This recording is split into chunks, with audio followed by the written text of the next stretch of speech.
Hello everyone, and welcome to our Young Entrepreneurs Academy CEO Roundtable Year 4.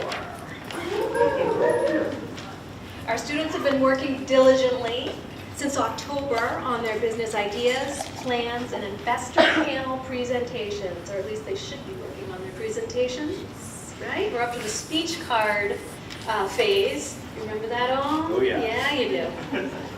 For those who don't know, YEA is an international program that's been around for about 12 years. There are chapters all across the country, in India and China now. But we're the only one in Massachusetts, and we're only one of two in New England. I've had former students travel and Skype from Andover, Carlisle, and Westford because they saw the value in this program.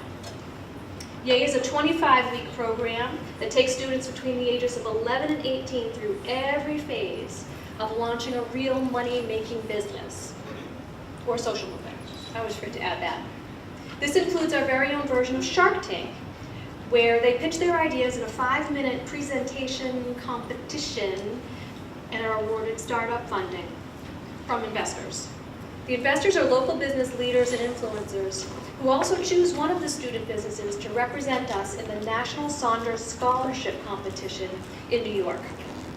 There, a student competes regionally for an opportunity to win cash, business prizes, and a $20,000, $25,000, or $30,000 RIT scholarship. I'd like to take a moment to point out that this is our largest class to date. We have 14 students. This is the most middle schoolers we've ever had. We have 8 out of the 14. We also have 3 business partnerships and 2 sibling groups, all proof that the program is taking off. None of it is possible without volunteers, our mentors, our instructors, our graphic designers, our sponsors, and our in-kind sponsors, like Costco Danvers, who brought our cookies. Thank you. Clap, clap, clap for cookies. So I'd like to introduce this year's CEO panel. First is our CEO Round panel sponsor, Gary Romano. He's president and CEO of Savita Strategies. And Gary and I met by chance at Capital One Cafe in Market Street, Linfield. I was there interviewing a potential student, and I have to say I either take them to Breaking Grounds or Capital One because it doesn't hurt to give a little bribe. He was working in one of the private cubbies there, and I was out interviewing, and he overheard the interview and my enthusiasm and immediately volunteered his services and sponsorship for this event. So I'd just like to thank my Italian heritage for my over-the-top loud voice, and to Gary for reaching out. Clearly he could tell I wasn't shy.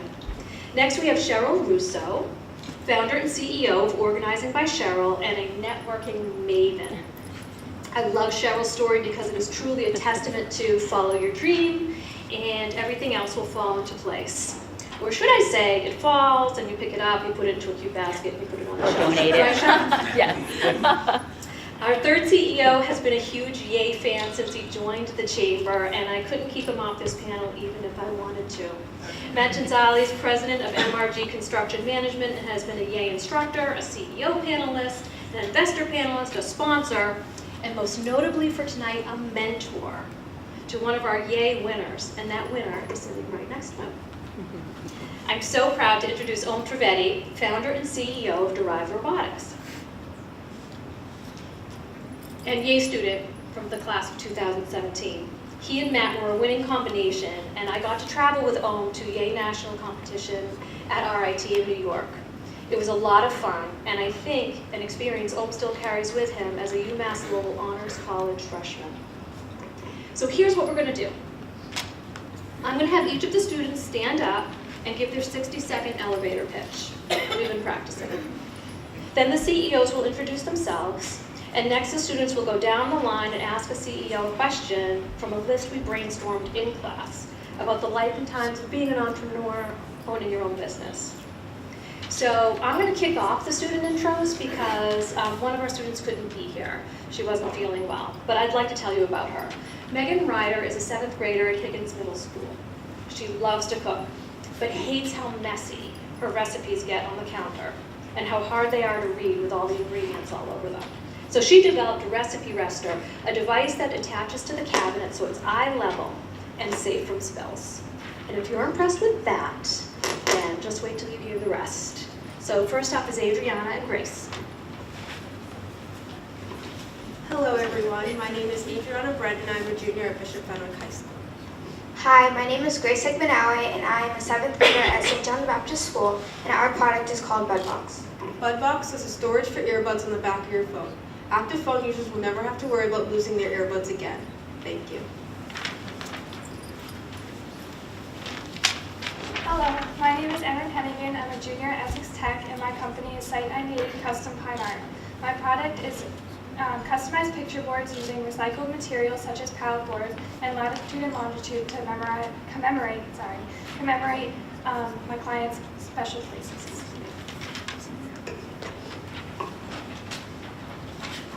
Hi, my name is Sydney Pilla. I am an 8th grader at St. Mary's in Danvers.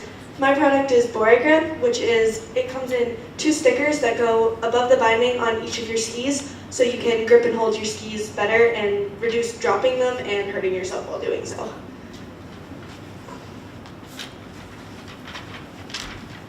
Hi, my name is Caroline Kelly, and I'm an 8th grader at St. Mary's in Danvers. My product is Not So Bland headband, where young girls can express themselves in a creative way by tie-dyeing headbands. Hi, my name is Gabrielle Cherko. I'm in 7th grade at Beverly Middle School, and my product is a Just Thimble. A Just Thimble is a thimble for sewers to keep your fingers safe.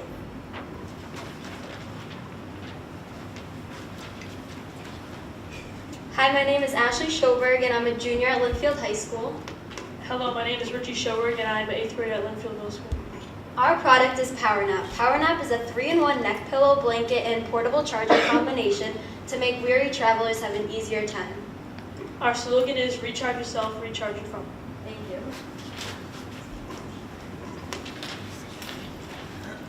My name is Steve Migliero. And my name is Cameron Sullivan. And we are from we're 7th graders from Linfield Middle School, and our business is Buzz. Basically, Buzz is something you wear on your wrist, and it alerts you when you get a certain distance away from your phone. There's also a downloadable app that you can adjust the distance that you want it to be set, so you can set it for 10 feet. When you walk within 10 feet of your phone, the bracelet will begin to buzz, alerting you that you've left your phone behind.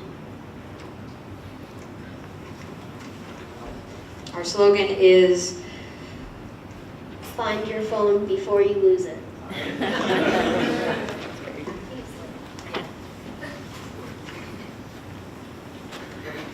Hi, my name is Charlie Savitas. My company is Storm PC. I'm in the 9th grade at Linfield High School, and what I set out to do is to create a custom tailored experience for budget-friendly gaming computer buyers, so they have a more easy time getting their computer and getting the most performance for their dollar.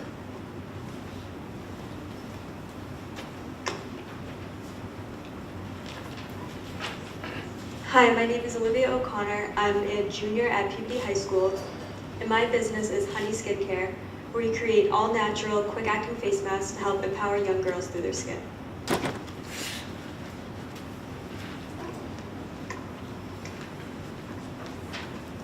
My name is Tyler Reed. I'm a 7th grader at Higgins Middle School, and I own School Supplies. School Supplies delivers supplies for school to kids grades 6 to 8 in the Higgins Middle School. Thank you. How about those ideas? Now we're going to have Gary tell us a little bit about himself and Civitas. So we're in our 10th year at Civitas Strategies. We are a national management consultancy. We specialize in supporting mission-driven organizations. So whether they're nonprofit or for-profit, if they serve the public good, we serve them. Particularly and pretty much exclusively with organizations that serve vulnerable communities. There are 5 of us on the team, and all of us work from home. So it's an entirely virtual company. Or Capital One Cafe. Yes, or Capital One Cafe as it comes to on Fridays. Hi, I'm Cheryl Russo of Organizing by Cheryl, I'm curious, how many of you have seen the Marie Kondo show on Netflix? A few of you? So I basically do that. I'm a sort of a Marie Kondo myself. No, I help people to declutter and organize their homes or their offices. I've had Organizing by Cheryl since 2016, but I had a day job up until November of 2017. So it's been just over a year that I've had my business kind of just on my own. I love doing it. I serve clients on the North Shore and in Boston, and I actually have a client in New Hampshire right now too. So I just help people to live a simplified life. So I help them to get rid of things, to declutter, and to just live more simply so they can have peace in their lives. Thanks. How you doing? Matt Genzale. I'm the owner and president of MRG Construction Management, a PVD-based commercial general contracting and construction management company who specializes in retail and restaurant projects throughout New England. How's it going? My name is Aum Trivedi, and I am the founder of Derive Robotics, and we do week-long robotics crash courses for middle school students in hopes to prepare them for high school competitions and their, hopefully, careers as engineers and innovators. All right, thank you so much for joining us, sharing your time and your expertise to help these kids along. So I'm actually going to start on this side, totally messing them up because I told them Tyler was going first. So here you go. Why don't you start them off? Hi, so my question is for Ms. Russo, and what inspires you?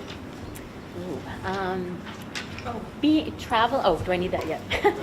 Sorry. That's okay. That's okay. That's a great question. I love to travel. I love to be in different settings and kind of get out of my comfort zone. So I'm really inspired when I'm in a different place and I have to adjust to a new setting. Oh. Thank you. Hello, my question is for Mr. Romano, and why are you in your business?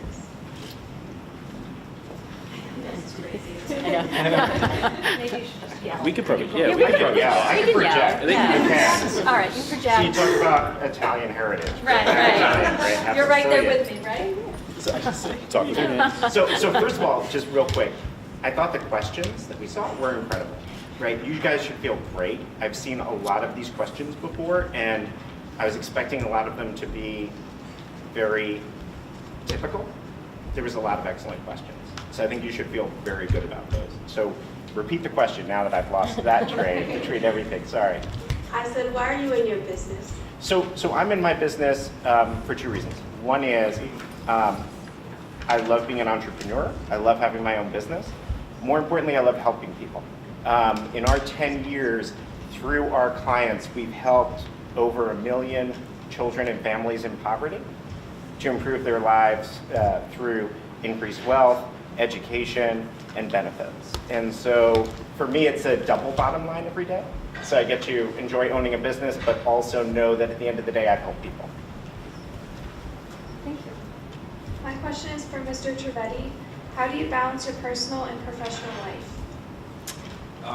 That's a really tough question, and it's one that I get a lot, and it's awkward for me to answer each time because it's difficult. It's very, very difficult to balance like work and personal stuff, especially for me because when I'm working on robotics and other projects like that, I get super, super wrapped up and hyper-focused, almost like tunnel vision. So what I try to do is allocate days for myself where it's like, okay, I need to work on schoolwork, and I need to I need to see my friends, I need to see some people on this day, and then on this day I can try and focus on other projects and things like that. And throughout the week I try to kind of stagger it so that it's evenly spread out. My question is also for Mr. Trivedi. How far do you want to go with your business, and do you plan to become a national or regional business? That's a really great question. So there's a lot of exit strategies for Derive Robotics, and one of them involves selling the intellectual property. So in order to put together this course, we had to develop all sorts of slideshows and like handouts and also like physical things and that we had to make designs for, like the game course and stuff like that, all of which has value to companies like First Robotics or other robotics like competition organizations. So that's kind of one exit strategy. Another is to pass it off to local robotics organizations in high schools.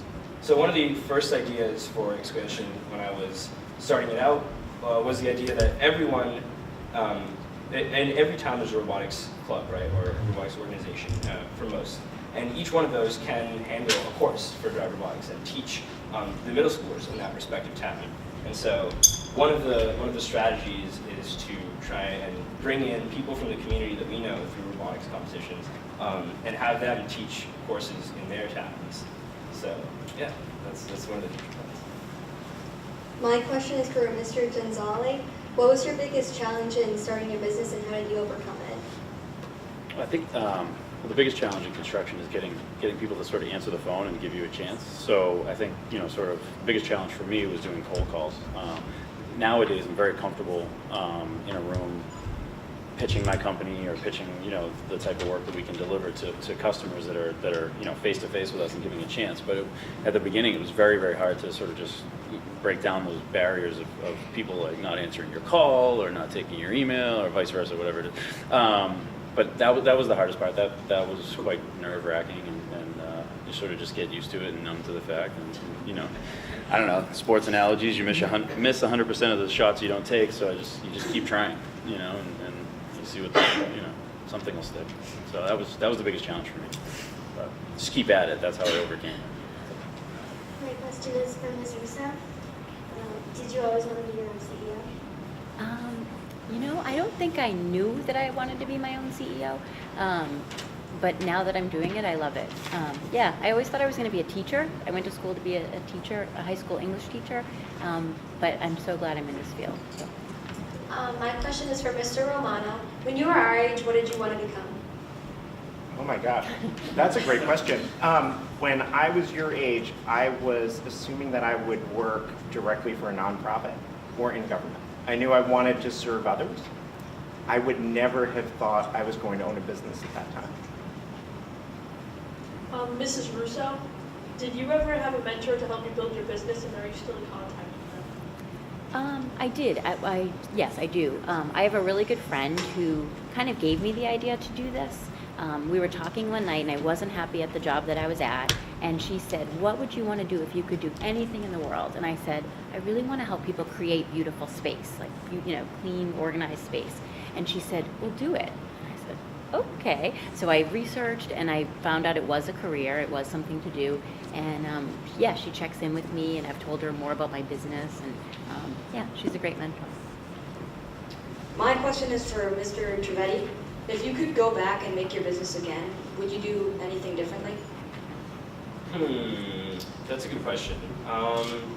Yeah, I would. In the very beginning, the first couple sessions that we had on our own, one of the big challenges for us was time management and trying to figure out how far in advance we need to start marketing, how much needed to be finished before we could tell people about the program and in what time. So basically what ended up happening for us is that we came up right onto the deadline, and for our very first session, we only had 2 weeks to market. So that is a preposterously small amount of time to fill a summer camp full of kids. And we were fortunate enough to do that, but if I were to tell myself, to go back in time and tell myself to do something differently, I would say manage your time better and make reasonable deadlines. My question is also for did you go to college or are you going to college? I'm currently a freshman at University of Massachusetts Lowell. I study electrical engineering, so it's my first year of college. My question is for Ms. Russo, and what has been your crowning achievement so far? This. This is great. Good question. I think it's just being out there so much. Like, I thought that I would just be helping people in their homes, but I've given talks at libraries and coffee shops and for the chamber, and just getting the word out and kind of tackling social media. I feel like there's lots of little successes that are just great. Mr. Romano, do you have any tips for people starting their own business? Gosh, so many tips. I think two that come right off the bat, right?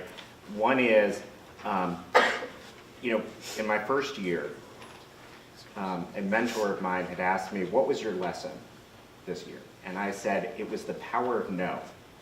It was having all my life been the person where people would approach me and say, can you do this? And I would say yes. But learning the power of saying no. That year was also the year my son was born, our first son. And I made a commitment to spend 2 days a week at home with him.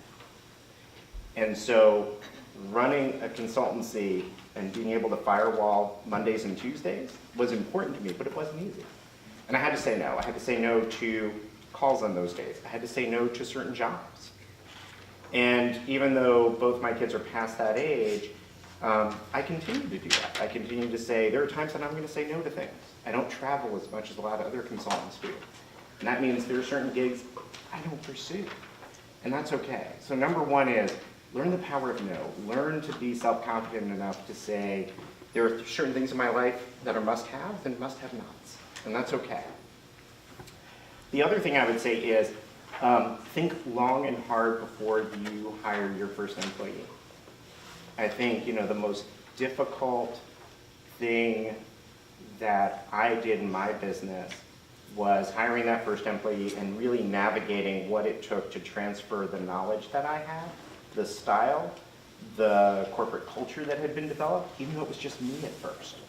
And now there's 5 of us, and we've had multiple people, and there's been a lot of lessons. But I would say, take your time with that. Really think it out. Because a lot of times people react, they bring someone on, and let me assure you, it is so much easier to hire somebody than to get rid of them if they're not the right person.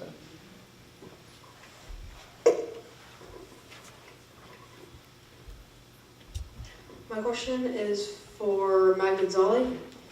And how do you hire your employees? What are you looking for? Our hiring process has kind of evolved over the years. Fortunate enough now to have some other employees around the office.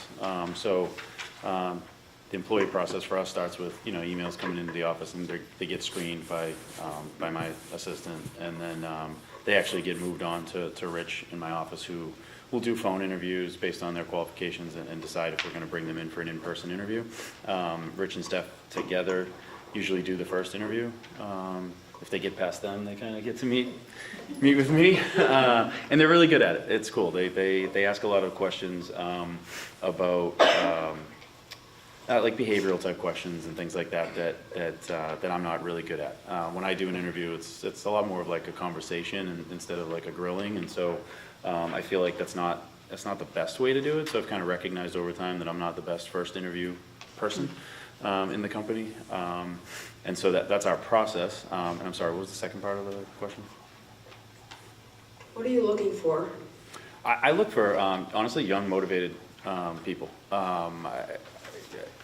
Qualifications are important, but for the most part, when I hire for these positions, I'm just looking for people that are driven and young and want to, are willing to be trained and taught our business, as opposed to, well, not really. I mean, young is part of it. I just, I just like the energy and the attitude. But it's mostly about the drive. I kind of just would like to interview people I can tell are just, going to get after it and kind of give the job their all. And if they don't know how to do the job, that are willing to learn to do it. So that's kind of what I focus on. I want to give it back to Olivia. Ms. Russo, do you have any big competition, and how do you deal with it? There are lots of organizers in Massachusetts and really everywhere now, especially because of Marie Kondo. And I don't look at them as competition. We actually work together. So I work closely with a couple of other organizers, and we share ideas. And we always say that, we work better as a team than trying to compete with one another. So we look at it as an opportunity versus competition. My question is for Mr. Trivedi, and are you a seasonal business? And if so, how do you handle financials to deal with the seasonality? Yeah, so Drive Robotics is kind of a seasonal business. Most of our sessions are run during the summer, and we have one session during April break of each year. And the way we work with the financials of it being seasonal is basically when it's not time to run the session, that's when we're kind of doing all of our prep work and getting all of our money into place and all of our plans into place and getting the rental for the space and all this stuff. And when it's time to actually run the program, there's little to no expenses that we don't already know about. And so that's how we sort of balance the financials. Basically, when it's grind time and we're doing the sessions and we're working with kids, that's not when we're worrying about what money to spend where. Well, in fact, that's the time spent preparing. So, does that answer your question? My question is for Matt. What made you want to go into construction management? Like, did something suddenly take place, saying, hey, I want to do this? Or how did you come up with that idea? I kind of took a, I don't know, not too unconventional of a route, but a little bit. I too went to school for engineering. I have a mechanical engineering degree. I set out to get a mechanical engineering degree thinking that it was going to be construction related, ductwork, plumbing, stuff like that. Got to BU, I was just telling Aum today that I didn't get into my major until junior year probably. First 2 years were all kind of like prerequisite courses, general engineering courses, stuff like that. So by the time I kind of figured out what BU mechanical program was all about, I wasn't all that interested. It wasn't construction related at all. Had a family member, my uncle owned a construction company very similar to mine, and basically he just asked me to, he said, you're smart, come aboard, we'll find a place for you. It was weird for the first month because he didn't really have a spot for me. I was just kind of there. I was kind of like wallpaper. And then a month in, one of his project managers actually quit. He let me PM a Dunkin' Donuts renovation in North Andover, and I guess the rest is history. I just kind of had a knack for reading plans, and blueprints and things like that made sense. And I use algebra more than calculus, but I had to take all those classes anyways. I would say like stop school after 7th grade because that's really all you need. But so I kind of backed into it. I just found something that I was good at, and I knew it was the career for me. And actually I always wanted to own my own business. So pretty much from day one, I was kind of planning it. Probably would have done it a few years sooner had 2008, 2009 and the economy not happened. But I hung in there with the company I was working for and went for it in 2011. So. My question is for Ms. Russo. Where did you get the funds to start your business? I'm still looking for them. I had a little bit of, teeny bit of money. To be honest, I'm not great with money. I don't save money very well, so that's a real challenge for me. So if that's any of you, you have to really make that a priority. I did have a little money, like I said, saved from my day job, and I just tried to just not spend, which is really hard for me to do. But yeah, I think you just have to, one thing I was saying earlier tonight to someone is when you own your own business, it's not a steady income typically. You do have ups and downs, and you kind of have to get used to that. And if you're comfortable with that, everything will be okay. But sometimes you have good money, and other days you're looking to say, ooh, I got to get some more clients. So if you guys have any money, no, just kidding. Anyway, that's it. Mr. Trivedi, what do you love about your role as a CEO? I think the thing that I love most is the full license for creativity and control. I think the coolest part about being in charge of your whole operation is you have the opportunity to think outside the box and manifest your ideas. And I think that's one of the most special things about being in this position, because within Derived Robotics, I have a lot of friends of mine involved with the project, or friends, coworkers kind of deal. And as a CEO, I get to sit in a room and think like, what do I want? What's my vision for this? And that, working with the team, you work that out, and your vision can be manifested. And so I think that's the coolest thing. My question is for Ms. Russo. Have you ever thought of bringing a customer on to be part of your business? I think like right now it's just me, and it seems to be working. But yeah, I think in the future I would bring on some other people or some, people that have specialty areas. I think that would be a great idea. Yeah. My question is for Mr. Genzale. Have personal relationships affected your business, or has your business affected any personal relationships? Yeah, definitely did not follow his advice. Hired a lot of friends, a lot of people that are close to me, friends or prior acquaintances and things like that. Some days it's the greatest thing in the world because I know they'd run through a wall for me. Other days it's tough because I can't sort of hold them accountable the same way I would a stranger or someone off the street, you know. So, do you know what I mean by that? Like, I can't. It's very difficult to tell a friend like, hey, you didn't do a good job on this, you know. And so sometimes or this is how you can improve something next time. It's much easier to tell somebody you don't have that close personal connection with. Sort of a positive is that, you know, a lot of people will tell you when you get into business not to work with your wife if you want to stay married. But my wife and I have made it work pretty cool. Some of our, you know, she helps me with the bookkeeping. She has an accounting background. And some of our most, you know, spirited conversations over dinner or anything like that are about the business, which is pretty cool. You know, so even though I'm supposed to leave it at work, it's fun to talk with her about it because we kind of did this together. So that's kind of fun too. So it's pretty cool. I give her a lot of credit, but only when she's not around. She's here. No. My question is for Mr. Romano. How do you motivate your employees? That's a great question. And it, you know, really depends on the day. You know, I think a lot of it is, you know, especially because we're an entirely remote business, right? So there's 5 of us in 3 different states. Nobody is co-located. Some of the people who work for me, I've never met in person, right? Get used to that business model, by the way. You know, so frequent communication. We use Slack. If you don't know what Slack is, you should. I don't care if you're going to have your own business or somebody else's. It's a mainstay now. Frequent use of a thing called the telephone, right? But being in constant communication. Like when I think about today, we had a couple of hiccups with clients, right? So I made sure there was time to process that with some of the folks who work for me, right? And keeping them motivated in that way. And being able to make sure that they know I heard them, you know, I heard that there were some bumps, but it's going to be okay, right? Reassuring them. I think, you know, number 2 is making sure that you keep your eyes on the prize, right? For us, we have, again, a double bottom line. And so I frequently as possible remind folks, especially because the rest of the team does not travel, that when I'm on site and I see how our work through our clients is transforming the lives of children and families, that is motivating, you know, for the people who work for me. And so that's very exciting for them and keeps them going. You know, I think the last thing is, and, you know, I hate to use this word, but not being greedy.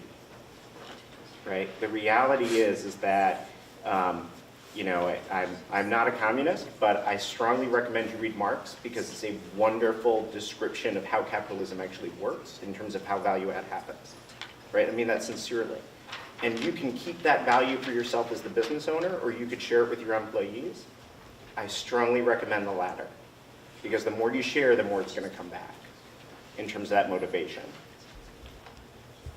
My question is for Mr. Genzale. Did you ever think you'd become as successful as you are now? No. No, I didn't. I was just telling Courtney, my wife, a couple weeks ago that like when I would daydream or whatnot, like a few years ago when I first started the business, I would think about like what success would be, and we've kind of keep surprising myself every year about where myself and the employees keep going. So it's been pretty cool. We had another record-setting year last year as far as revenue goes, and hopefully happy customers. So it's pretty cool. And I just wanted to kind of jump on what we were talking about with the motivating. It's a very difficult thing to do. You know, you like to think that you can just motivate folks with money, right? Compensation, but it's not always. We've kind of botched that along the way too. We think sometimes you give out bonuses and profit share quite a bit, and it doesn't quite have the effect that you want. So you really need to figure out what people need. You know, happiness with their job and you know, enjoying being around their coworkers too. So just I've learned that just, you know, throwing a portion of the profits at people doesn't work either. But yeah, it's pretty I think cool. Cheryl would take it. What's that? Yeah, I'll take it. Show me a checkbook. Yeah. Sure, we'll be motivated. Yeah. So did that answer the question? Okay. Ms. Russo, how does technology impact your business? It impacts it a lot. I use technology for a lot of things. So for example, I ask my clients when I do a contract with them if they will be okay with an electronic, like a DocuSign contract, so where it just gets emailed to them and then they have an electronic signature. I try not to use paper because many of my clients already have too much paper, so if I can minimize Be that. hypocritical, right? Right. So I use that. I use social media. Yeah, even texting. I always tell my clients once they hire me that they have access to me 24/7. So they can text me, call me, email me, and as long as I'm around, I'll answer. So yeah, cell phone, smartphone, yeah, PowerPoints. I love technology. My question is for Mr. Trivedi. How do you market your product? That's a really good question. So for us, a lot of our objectives for our first couple sessions was to focus on our hometown. So myself and the rest of my team had a lot of connections to the Andover High School kind of robotics scene and like all of the after-school activity kind of stuff there. And so what we did is we marketed to a lot of kids from the middle schools in our town, and we used the robotics club as a platform. So we would go and do free workshops at the middle school and say like, hey, you can work with us for a week. We're going to build a whole robot, and kids were super, super excited about that. We also marketed to sort of groups that we knew. So for example, some of the parents that I know, like just family friends, can spread that sort of thing through word of mouth. Like, oh, like your kids are into technology, like a friend of a friend or this friend of mine, you know, is running this thing. And that's how we get a lot of signups as well. My question is for Mr. Romano, and have you ever thought of closing your business? If so, what stopped you? Oh my gosh, no. I hope never to lose this gig. I swear to you, like, you know, I have a job that I get to help people, I get to make money, I get to have a commute that involves going downstairs. When my son comes home from school up to Summer Street, you know, he comes down to my office, he gives me a hug.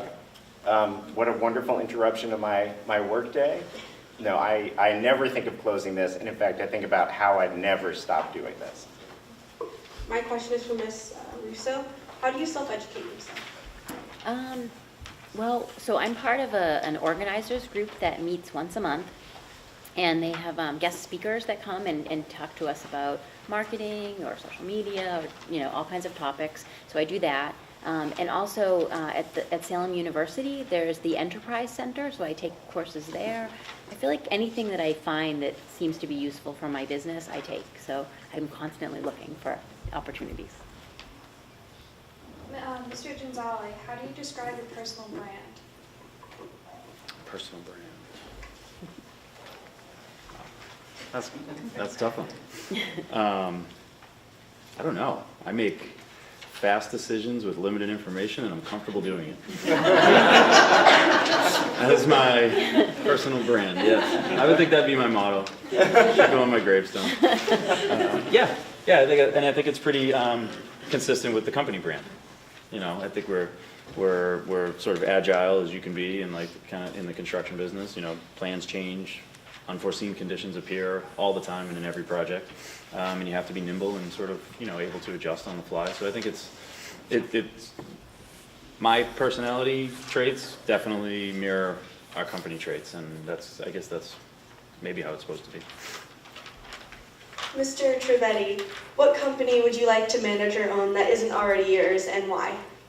So if I were to choose an existing company to take the helm of, that's a really tough one. I think it has to be, so there's this company called MRG Construction. And so I think I would do that one, but if not that one, maybe SpaceX or Tesla. I really respect Elon Musk and all of his endeavors, and I think that he's an alien or something. So maybe if I inserted myself into that situation, I could glean some of his magic. But I don't blame you. More attractive. Yeah. They're pretty close. Ms. Russo, yes. If you could talk to any business owner, dead or alive, who would it be and why? I want to talk to Marie Kondo. I'm waiting. I know. I'll learn Japanese and then I'll talk with her. And why?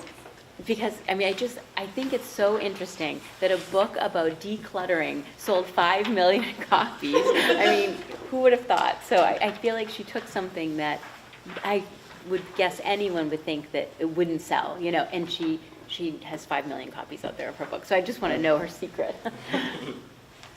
Mr. Romano, have you fulfilled your long-term goals yet? Not at all.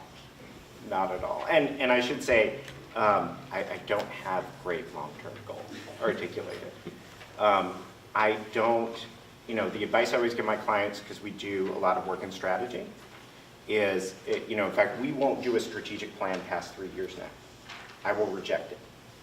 And even 3 years, there's a lot of fudge factor that goes into it. Really, 2 years is a good horizon to think about. That tends to be what I'm thinking about. So the long-term plan is still in development. Mr. Trivedi, how do you define success personally and throughout your company? That's a really good question. It's one that I think about a lot. I think the definition of success changes when you consider what you're talking about, right? With respect to Derive Robotics, success for me is providing a platform for young engineers to have the same opportunities as I did, and that means the opportunity to be taught by caring and generous mentors. So when I was much younger, when I was a freshman in high school, I didn't know anything about robotics or engineering, and I went to the first meeting of the robotics club to just try and do something, right? And the two upperclassmen sort of brought me under their wing and taught me everything that I know, and I ended up taking over the robotics organization like I talked about rather. And so for me, Derive Robotics is about providing that same opportunity, to be immersed. And so if I've done that at the end of a week, at the end of a session, I see these kids talking about this robot that they've built to their parents, understanding everything that they're talking about. That's success for me. That kid probably learned something interesting. Mr. Genzale, what skills do you think the marketplace lacks in future employees, and what key soft skills should be developed over a person's career to be considered valuable? Yeah. Soft skills. I don't have any. First part of the question, I guess what skills are lacking in the marketplace? Well, I think there's sort of ongoing discussion, sort of in my industry anyways, and amongst you high school students, particularly with the lack of tradespeople right now. Construction is probably at an all-time high, and there's more projects than ever, and there just aren't enough qualified people to do them. So everybody's scrambling and trying to find the few people that are qualified to do this, because I think there was a generational sort of there's a gap. I think there's, maybe a generation that's slightly older than me that was totally into the trades and was, a popular thing to do to become a plumber or electrician or carpenter. And then there was sort of my generation where everybody was saying college, college, college, college, college to everyone, and pushing it that way. And then there's a younger group that is now finally getting back in with the sort of reemergence of Essex Tech and things like that, where the trades are cool again. But right now, until those young people get sort of brought into, brought to age or just, in skill level, we have a void, and it's hard to sort of overcome. Soft skills, I try to learn them every day. It's hard. When you're driven and you want to succeed all the time, it's tough to remember that people are people, and that they have feelings, and it's hard not to just be hard driven and business minded every day and success oriented. So what kind of soft skills could people learn? I think it's caring, knowing that the other person on the other side of the phone or the desk that's in front of you, you just got to learn to respect them as a person. They have to go home every night and see their family and things like that too. So you try to just be, respectful and courteous and not berate somebody if things don't go well, because I don't know, at least in my business, it's construction. Something does not go well every day. That's just so. I would think courteous and sort of respectful of other people's feelings would be the biggest soft skill I think you can try to learn. Mr. Romano, have you ever faced a difficult customer, and how did you deal with them? Difficult customers come up all the time, right? And so two ways of dealing with difficult customers. So number one is, I would say, set up the parameters as best you can ahead of time, right? So in other words, when we set up an engagement and we have a contract, right, we will set up parameters. What are we going to do? How much of X, how much of Y? That helps to mitigate problems, because then if there is a complaint later, there is an issue later, you can go back to the contract and say, well, let's talk through what we discussed. Really what you're suggesting is a change of scope. And that's fine. And frankly, often that will lead to an upsell for us, being very blunt, right? Because once that's shown, they go, oh, but we really want this. It's going to be more money. Let's figure that out, right? I think the second thing is I would point to what Matt was just saying in terms of soft skills, right? It's about empathy and listening. Listening, understanding actively, right? Asking them questions about what is it that they're perceiving is a challenge, and problem solving with them, well, then what could be the solution? I have a question for Mr. Genzale. Have you ever had to fire anyone? What was it for, and how did you go about doing so? I made someone else do it. No, I've had to fire. I mean, there's been a few. I mean, I don't really, we don't really throw around the term fire, terminate or whatever else, but there's a variety of reasons. I mean, we've been in business for 7.5 years now. It's construction. People do come and go. Unfortunately, there's a little bit of turnover. I've been fortunate that, my office staff hasn't had a whole heck of a lot, but reasons that people have had to been let go, just total insubordination. Like, we have company policies and procedures that we follow and we believe lead to success. And if people just can't get on the same page with how the MRG way of doing things, then, unfortunately, it might be time to move on, and you usually just have a discussion about, hey, this isn't working, on both sides. It's clearly something you don't like because you're not doing what we're asking you to do, and obviously we don't like it, so we think we should part ways. We do a lot of that sort of conversation rather than just, I'm Donald Trump, you're fired. It's kind of like that. You come to a mutual understanding sometimes that it's just not working out, and you've got to move on. So we've had to do that a handful of times, and it's, sometimes it's, it happens. My question is for Mr. Romano, and it's, when you first started your business, were there any skills that you thought you needed for it, but you didn't? That's a great question. Skills that I thought I needed that I didn't. I honestly had a very different experience than Matt was describing, right? So I was not doing a whole lot of cold calls, and I was ready to do cold calls, and for, I would say, the first 2 years of my business, I felt very disappointed that I wasn't doing a whole lot of cold calling. I wasn't kind of pounding the pavement and marketing the company because we were getting so many referrals that it was filling my time. And it took me 2 years to figure out that, you know what, this is a lot better way to build a business. It's a lot more profitable, it's a lot easier. So all of that effort I had put into how am I going to get out there, how am I going to market, how am I going to do this networking, et cetera, I didn't need at first. And that's not necessarily typical, but answering the question. Mr. Genzale, what do you value in your employees? Just effort is top of the list for me. Just want to see people that are trying every day, that care about their career, and come to work with a sort of can-do, kind of attitude.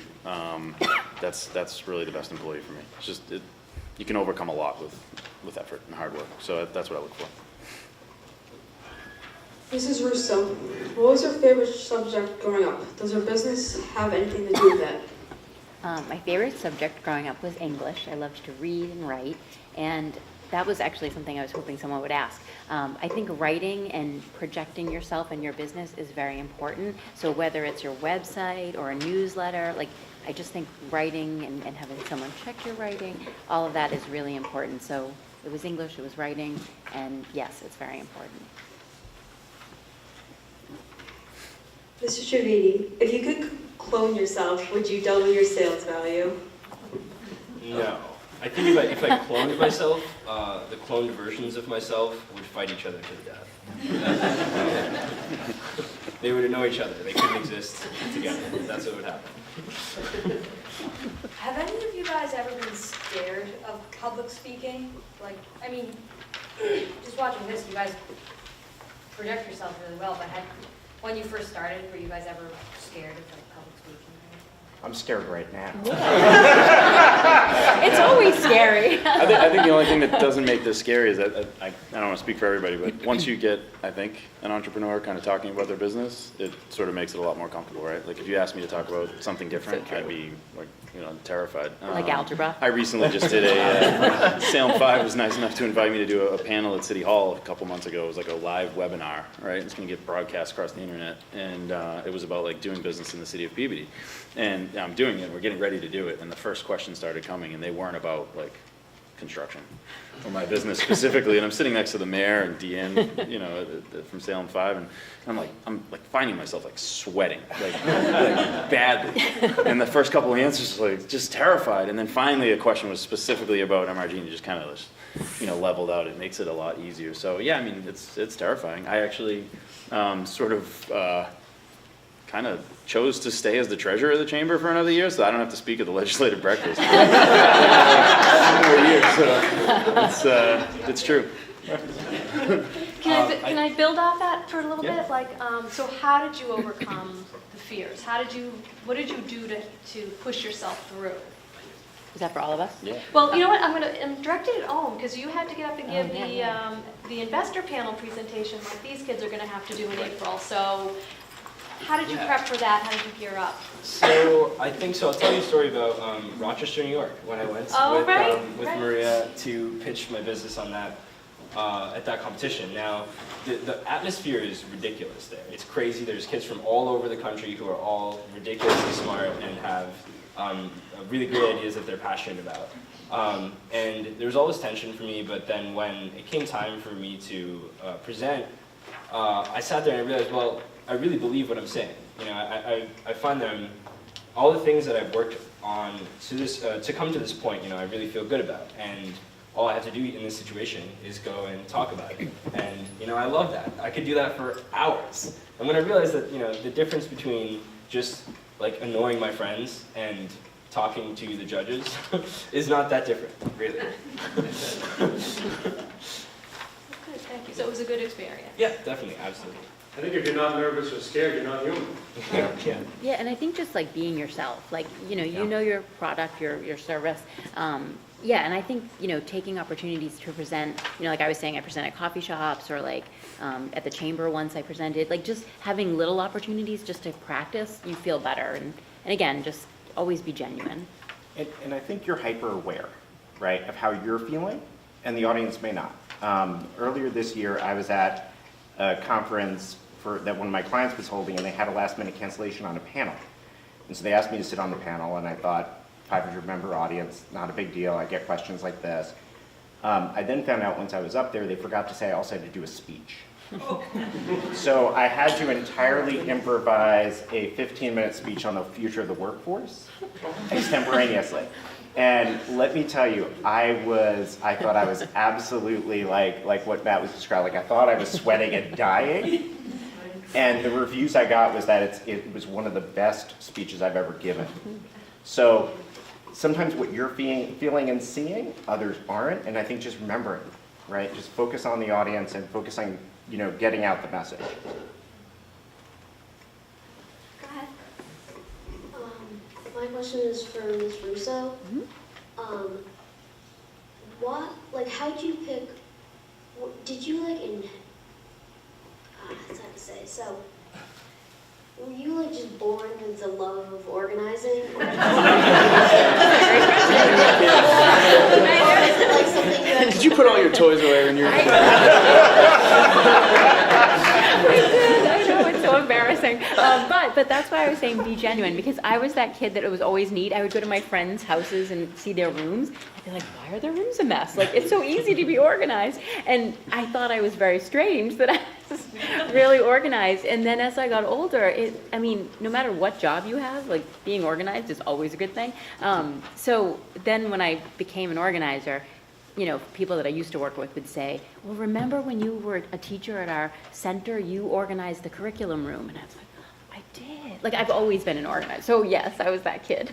Cheryl, do you organize, when you speak of like business organization, other than like decluttering my office in a physical sense, do you work with businesses to sort of like teach productivity, organization from a productivity standpoint, like how to manage your inbox, how do you do things like putting that? systems in place? Because a lot of companies, there are companies out there where people just start out and they just kind of go, we'll just do it this way and see if it works. And they don't really step back and say, well, wait, what's going to be the best way to do this? Like, and even like someone mentioned, hiring people for their skills. Like, if you can't do something, if you know you're not good at something, I would say hire it out. Like, don't say, I'm just going to build, like I thought I could build my website. I don't know how to build a website. So I thought for $800, I can hire someone who's going to build me a website, and then I don't have to do it. So that's another kind of organizational thing, like hire experts, and just like, yeah, think about the process and think about like the next steps. So I do help with that. Cool.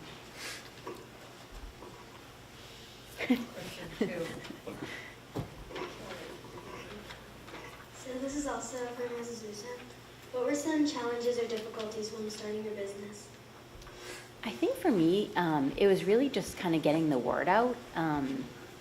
You know, the website is out there when you first start, but you have to bring people to it. So I was just kind of, you know, I joined the chamber. That's a great thing, joining chambers, going to networking events, and then kind of just like bringing my business cards everywhere because, you know, I'd be in a conversation with someone and I'd say, oh, so I organize homes and offices.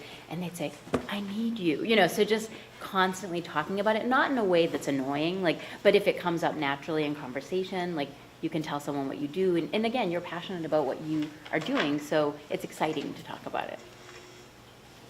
Yeah. Once again, directed at all of you, what was your first job? And now that you're the boss, like, if you hated it, totally hated it, do you run your business based on that in any way? I can't think back that far. I mean, like, if I think of my first job, it was, frankly, working underage in a deli, doing some rather unfortunate stuff in retrospect. But I think it was good for me, you know, in that it helped to provide some discipline. It also, frankly, you know, I didn't come from a family with a lot of means, so that was the money I had, right? So it gave me a sense of, you know, kind of earning my own cash and also being able to spend it and budget it, right? Because that was it, you know? So those are things that have all carried through in my life and my business. I started working at, my father was an operations manager of a printing company. And I started working when I was 14 in the summers with another guy's kid. And we had a blast, but like what kind of sort of like made me like actually like a really good worker was like I geek out on like stats and numbers and stuff. And so like every day it was like, oh, how many of these, you know, widgets can I make, or how many boxes can I pack, and all this other stuff. And it just kind of fueled me, and I'd work all day and I'd crank out the work, so it was pretty cool. And then I had a pretty awesome job. I worked at Olympia Sports when Square One Mall first opened. That was fun. Tuesday night in the middle of winter in a snowstorm, it was great to just throw footballs across the store. We had some awesome managers. It was a lot of fun. I enjoyed working through playing sports, and you know, I think it's kind of lost these days a little bit. It seems like everybody's so focused on playing 4 seasons or 5 seasons and 6 seasons of sports that they don't have kids work anymore. And it was great for me to work. I always had money. I always had gas in my car. I got my car like 6 months before I got my license, so I was like ready to go, you know, and it was because I'd worked for it. And so I don't know, to this day, I think it's just a good habit. So if you can find a side job or something, go for it, you know, when you're young. Yeah, I think it's the type of, I just realized, I just remembered my first job.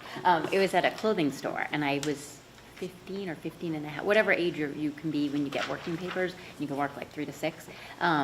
And I remember I had a great boss. She was very willing to give all of the staff responsibilities, big responsibilities, so that felt good. And so I think, like, at any job that you have from now until whenever, there's always a skill that you'll learn at that job. So I think you might think, like, this job isn't teaching me anything, but then maybe 10 years will go by and you'll say, I learned that at that other job. You know, so always take away what you can from a job, any skills that you can gain. My first job was kind of interesting. I was signed to a record label in Europe. I'm also a musician of sorts, and when I was 15, I signed a record deal with this distribution company and record label in Europe called Jump Music Records. And what was interesting to me about your question is that you said, what do you carry over into your business? They did all of their communication through Discord. Now I don't know how many of you guys like play video games. I don't know, any of you guys? Yeah, okay, so Discord, for those of you who don't know, is like a gaming messaging platform where there's like voice chats and file like sharing and hosting and things like that. And this record label, which was in essence an internet company, kind of a remote company like Gary's, did all of their like meetings and file hosting and file sharing on this platform. And ever since then, I've used Discord to organize all of my teams for all the projects and things like that since then. So it's actually really great. It's like Slack, but you don't have to pay for it. Tell them about Spotify. Spotify? Yeah, you're popular. You have us beat. I mean, that's some of my music was pretty popular on Spotify. One song is about to hit 1 million plays. One of those songs is called "The World Away." Don't hook chance, man. Oh. And you were on a Justin Bieber? Huh? Weren't you on a Justin Bieber track or something? No, Chainsmokers. Worked with Chainsmokers. Yeah, the Chainsmokers. Before the Justin Bieber. Yes. Briefly. Interesting first job experience. If anyone cares, I scooped ice cream. And I loved it. I have a question, and this is again to all of you, but what is your favorite part of what you do? Well, for me, my favorite part of what I do is just hanging out with the kids. Like, you know, it's a week-long summer camp, and they're not working for 100% of the time. So what we'll do is we'll have someone's computer and like emulate some GameCube games on a projector or something. And we'll just hang out with these kids, and you know, it's really cool to be in that mentorship position for these kids, and it's like a really fulfilling experience. I think that's the favorite thing that, you know, of dealing with direct robotics. For me, it's I really enjoy working with customers that don't do this every day. You know, it might be their first time ever being involved in a construction project or something like that, and it's exciting for me to kind of get them through it because it's a complicated process between getting plans done and permits and, you know, certificates of occupancy and getting open, and I like kind of being involved in that and helping a new business or an existing business sort of like, you know, sort of grow. It's kind of a cool. It's a very satisfying feeling to finish a successful project when you've done more than just be there. Like we do a lot of work for Bed Bath & Beyond and Christmas Tree Shop and stuff like that, and they're great. They're probably our best customer, but they don't need me. You know, well, I mean, they might, but there's you know, there's hundreds and hundreds of me out there, but the person that's, you know, going out on their own, opening their first bakery or something like that, like they might need me and need us and need MRG, and so it really feels good when you get to complete a project like that and be something, you know, sort of special for someone. For me, it's managing my own time. When I had a job that was 9 to 5, there were times when I didn't want to work if it was like the middle of the day, and then other times like on a Sunday night when I kind of felt like I could work, but I wouldn't have been paid, and you know, it was such a structured job. So owning your own business, you get to make your own hours and set your time, and if you want to work every day, you can. If you want to work half the week, you can. So that's my favorite part. I mean, I've said it earlier, but that double bottom line is what's most important for me. I mean, I get to make a great living. I get to enjoy my work. At the same time, you know, at the end of the day today, on our projects, we helped youth aspiring in poverty, aspiring to go into and complete college.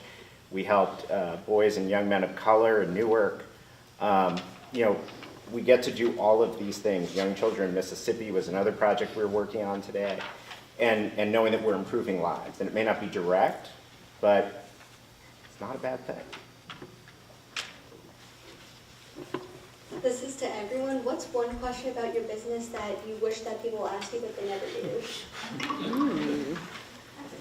That's a good one, yeah. I can jump in on that. I always find it amazing, like when I consult with other businesses, so I do some small business consulting specifically for other organizations that are serving nonprofits, right? For-profits serving them. And one of the first questions I always ask is around profitability. And I find it interesting that, and there's a lot of good reasons why one might not want to share their profitability, but it's an important question. It's an important question to know, what is somebody doing that is profitable? Not just kind of the general, like, how much do you take in? But, you know, I think a great question that I wish people asked more was, so of your services, you offer all these services, what's most profitable and why? Right? Because that becomes something that's really useful whatever you're doing. I don't know, I can't think of one. People ask me lots of questions. Yeah, I wish people would stop asking questions. Yeah. So I can get something done, right? No, yeah, I mean, Gary's answer was great. I mean, I don't think, something that I wish came up, I guess, tonight. I wish, you guys asked questions about, accounting and the financial aspects of the business, because I'd tell you that you need to know your numbers. So I wish people would ask that. I don't know how people expect to make money over the course of a year if they don't know what they're making, project by project or month over month. So it's always interesting to me when businesses don't know their numbers. So I would say know your numbers. And know them for the investor panel too. I'm not giving you any money. Oh yeah, Matt's on the investor panel. No, but yeah, know your numbers. Ask questions. Ask questions about typical profit margins. Ask questions about typical overhead as it relates to your overall revenue. Just to know what others in the industry sort of experience from a profitability standpoint. So. I also can't think of a question. Well, I guess the question I wish people would ask is, where can I sign up? I don't know. I don't know. I have a question I wish people would ask. People ask me a lot of questions. People are generally skeptical when talking to me about this sort of stuff, especially like when I'm approaching people who own space and things like that to try and figure out,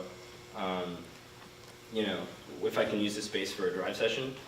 There's always like a barrage of questions to be answered. I think know your numbers is really, really good advice, but really be prepared for all the questions that people can ask of you. If you have a lot of conversations about your business, then you can be pretty well prepared for how people are gonna, or what people are gonna want to know and things like that. So my question to everyone, if you think back into the early days of when you first started your business, how long was the time period before when you had the idea that you wanted to work for yourself and when you got your first paycheck? Meaning you actually paid yourself as opposed to like not getting paid or taking distribution. And then how did that feel? I don't want. Well, for Drive, it was really crazy. So the way we've got our first job was we partnered with Endicott College. There was a mentor during my year named Walter Mannanen, and he is Batman basically. And he has a building out there and a lot of other connections with Endicott College, and so he got me a meeting with the president of the university to try and pitch this educational summer program to be done on their campus. And after we were fortunate enough to get the opportunity to do that, and afterwards he wrote out our check, and myself and my two friends who did the project with me just kind of looked at it, and it was like absolutely ridiculous that we had been preparing for all this time. We'd made all these slideshows, we thought through like how people learn and all this stuff, and there was just the cash in our hands at the end of it. It was really fulfilling and really motivating. We worked like harder than we had ever worked at any other point right after that. And to his question, this idea came in the YEA class. Yeah, oh yeah, I had the idea during my time in YEA, which was 2017, yeah. I waited about 6 months, I think, in business before I started put myself on payroll. Just, I think it was really tax driven. I think, the IRS likes to see you, paying taxes every week, a little bit here and there rather than not. So, I think, getting yourself, as a W-2 employee was sort of, at least I was, motivated by that, driven by that. So I did that. It was about 6 months. The second part of the question, when did I take distributions? I waited about 7 years. So finally got to the point where, I left retained earnings in the business for the first 6.5, 7 years of the business. I didn't take, meaning net profits of the business did not come out of the business year over year. It just stayed in and reinvested. So the company's in a great cash position right now because of it. But it did feel good to finally start taking some distributions. It's nice to sort of pay yourself more than your paycheck every week when you realize that the company's doing well and there's a little bit of free money. So, but 7 years for that.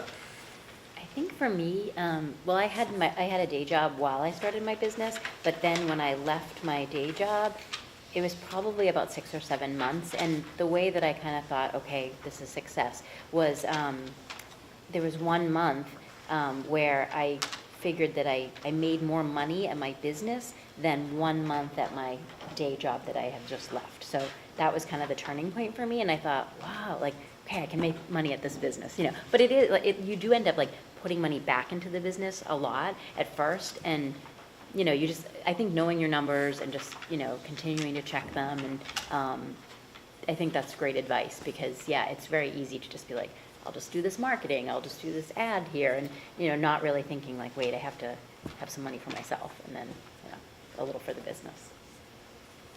I mean, I was very lucky. So when I decided that I wanted to start my own firm, I had a person who I knew had their own organization, liked my work in the past, and you know, I had a contract literally within days of setting it up.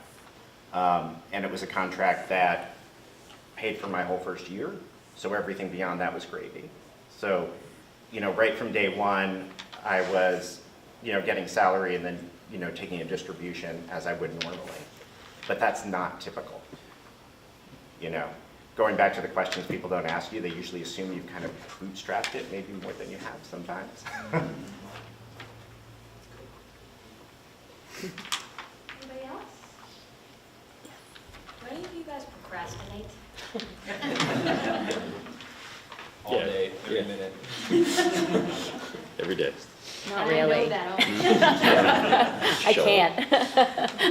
Yeah, I mean, I think the biggest thing I procrastinate with is I put off the, yeah, my weakness is I put off the harder tasks during the course of my day. You know, it's, you set out to, you know, get stuff accomplished, and you start grabbing the low-hanging fruit, I guess they say, right? Like, so all the easy stuff, just check, check, check, get these things done, super like taskmaster, and then it comes to, you know, getting into something that you know is going to be, you know, require real focus and a lot of time, and you kind of wait. Hopefully you don't wait too long, but that's definitely my fatal flaw. But I get it done. Yeah, I mean, I see that. Like, I guess that's why I was saying earlier, like, if there's something you really don't know how to do or you don't like to do, you know, it's good to hire someone to do that for you. Or, you know, sometimes they say, what is it, eat the frog? Like, you do the thing you don't like first just to get it out of the way. So that works too. And that's typically what I do. I'm gonna try that tomorrow. Yeah. So, you know, I always front load the things I don't want to do first thing in my day, so that they're done. So I won't procrastinate. You're in college, so. Yeah. That's basically my life, procrastinating and then scrambling to get it done. No, I think that's really good advice, to kind of, to figure out what, like, the things you're going to dread doing the most and do those. Yeah. I'm gonna try it tomorrow. Yeah, there you go. Matt, how many employees did you start out with, and how many are you at now? Started out with myself, and I needed, so my business is kind of like, my model of contracting is to actually subcontract everything out. So we manage the project with a project manager and what we call a superintendent, so the person that's full-time on the project. So in order to do a project, I needed one of those. So I started with myself and a superintendent that came with me from the company we used to work for. So he still works for me today. So I've been working with that man for about 19 years now, which is pretty cool. And then we grew, you know, as the projects started to come, and as we had 2 and 3 and 4 projects going on at once, we would add those superintendents.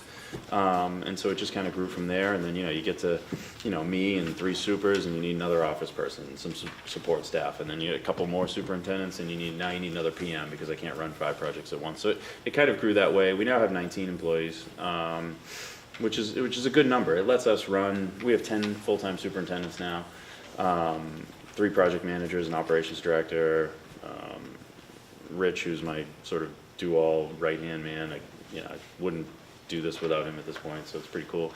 But yeah, and the cool part about the superintendent project manager model is that my customers pay for those employees. So if the work isn't there, then their position isn't there. So you know, you get a customer to pay for each of those. Adding employees in those 2 departments isn't stressful to me. It just means that we have the work to support their salaries because the customers are paying. So it's a pretty cool model for that. I've liked it a lot. So yeah, it's been a pretty cool, you go through waves, sometimes we'll have a year where we don't really need to hire an office position at all. And then there's other years where we have to hire 2 or 3, so it's been pretty cool. Yeah. Anything else? Mike Murray has nothing to say. Right? Just thinking the same about Brian, it's quiet back there. Well, I guess that's it. I just want to thank you all for coming. Applause to our CEO.